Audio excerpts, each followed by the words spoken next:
Bibili ka ba ng bahay? Ito ang kwento na sana hindi mangyari sa'yo. Meron kami naging client from the US at bumili sila ng first home nila dito sa Pilipinas. And the moment na lumipat sila, sunod-sunod na lumabas yung mga problema sa bahay.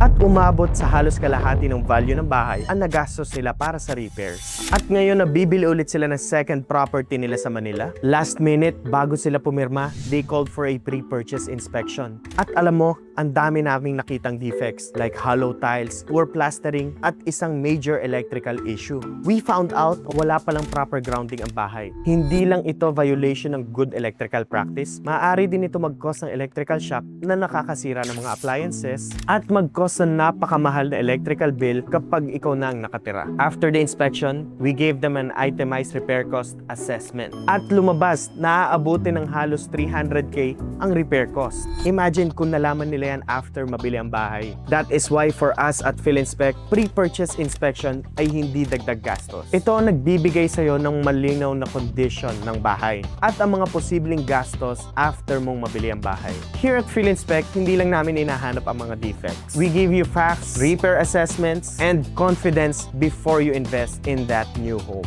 Again, this is Marty of PhilInspect, and your peace of mind is our priority.